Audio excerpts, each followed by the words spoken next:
ప్రార్థన. పరిశుద్ధుడు పరిశుద్ధుడు పరిశుద్ధుడు అయిన తండ్రి, స్తుతి వందనములు స్తోత్రములు. ఆకాశము నుండి నీవు వారి విన్నపమును ప్రార్థనను ఆలకించి వారి కార్యములు నిర్వహించదువుగాక. మహోన్నతుడు అయిన తండ్రి, దివ్యమైన వాక్యం ద్వారా తృప్తిపరిచినందుకు స్తోత్రములు తండ్రి. మా విన్నపములకు చెవి ఎక్కే దేవుడివి, మా ప్రార్థన ఆలకించే దేవుడివి, మా కార్యములు సఫలపరిచే దేవుడివి తండ్రి.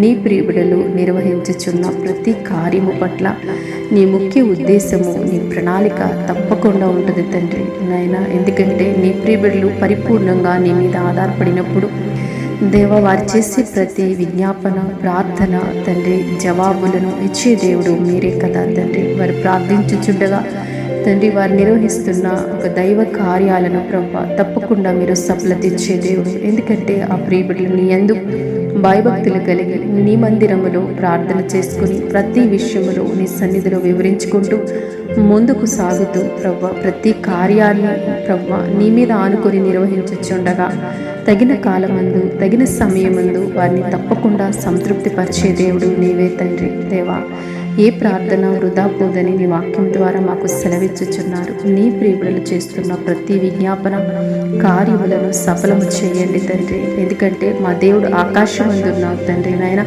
ఆకాశమందు నీవు తప్ప మాకెవరున్నారు? మా ధైర్యం, మా బలం, మా సమస్తం మీరే తండ్రి. అత్యున్నత సింహాసనమందు ఆశీనుడైన మా దేవదేవుని సన్నిధిలో ప్రార్థించుచుండగా కార్యాలు నిర్వహించుచుండగా కృప చూపమని యేసు నామములో ప్రార్థిస్తున్నాము తండ్రి.